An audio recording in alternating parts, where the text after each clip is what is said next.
Hello, I'm Gary Cormier, Senior Director of FAS HR Consulting. We're here to talk about performance conversations that might be challenging. And I like to refer to the book Radical Candor, a book written by Kim Scott that talks about finding ways to both give feedback directly, but do it in a caring way that's personal. My name is Annie McGough. I'm a program coordinator with FAS Human Resources. And I think feedback can be challenging to receive for a lot of different reasons, but it's more intended to help you grow and improve instead of being a reflection of who you are. Even with the best intentions, roadblocks can get in the way of ongoing performance conversations. Some potential challenges include busy schedules. Your calendar can fill up fast with all sorts of obligations. One idea is to set aside regular recurring time on your calendar. That way, time is always blocked off. Or couple the meeting with other parts of your day, like having coffee or a debrief after a major project is completed, assuming it will take too much time. A whole year of performance management can seem daunting, but breaking it down into bite-sized chunks makes coaching more manageable. Regular 5-minute check-ins can add up to a lot, but they don't feel overwhelming when spread out over a whole year. Not making coaching meetings a priority. In the face of competing deadlines, regular coaching meetings can fall low on your priority list. But done on a regular basis, it helps you to more efficiently manage your work. And if you're a manager, the work of your staff. Just like having a healthy lifestyle means making small changes over a period of time, coaching conversations don't happen all at once. You wouldn't try to be healthy by only working out and eating vegetables on one day of the year. Similarly, trying to coach employees only once a year means expecting too much from one conversation. Committing to short, regular coaching conversations throughout the year add up to a lot of value and for you and your employees, but it doesn't feel overwhelming in the moment. Here are some personal roadblocks that can come up. Managing different personalities and needs.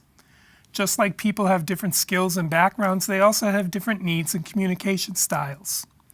Understanding how to engage authentically requires both time and understanding. Those who are more extroverted will benefit from thinking out loud with you. On the other hand, those who are more introverted tend to want more quiet time to think and reflect. If you're a manager, play to each staff member's natural communication style. Lack of a growth mindset. A growth mindset means you're open to criticism, to tackling challenges, and trying new ideas. Real coaching can happen when one party is stuck in a fixed mindset and not listening to the feedback. Lack of a balance between the positive and constructive feedback. Good coaching will balance the positive feedback with constructive coaching while it helps an employee to grow.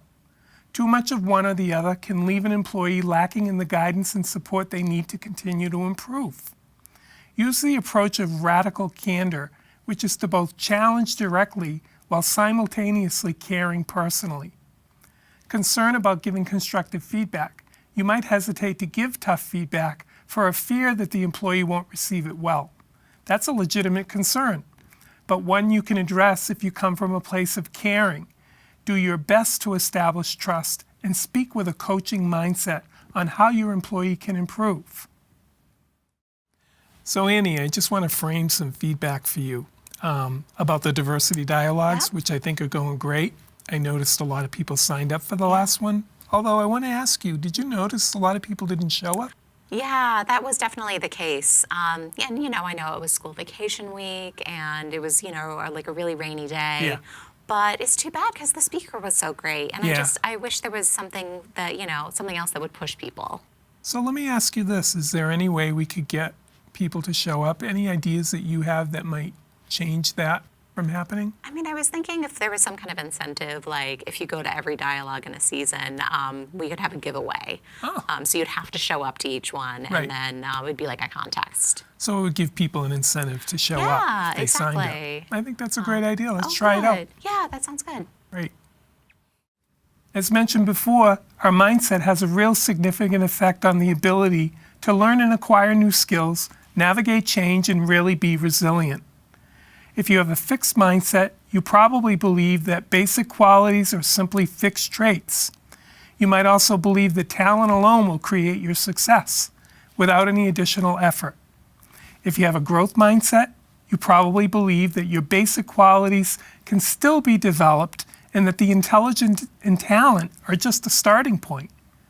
When you listen to feedback from the perspective of a growth mindset, you don't see it as a negative reflection on who you are. You'll see it as guidance to keep growing and learning. The growth mindset is an attitude and a perspective. It's a commitment that you make to your own development. Some things to keep in mind with regard to performance management. We're shifting from an annual review model to an ongoing performance conversation, and this doesn't happen overnight. If you're a manager, let your staff know that you want to use some of your regular time together to coach them on their performance. Be transparent about this so that they're aware.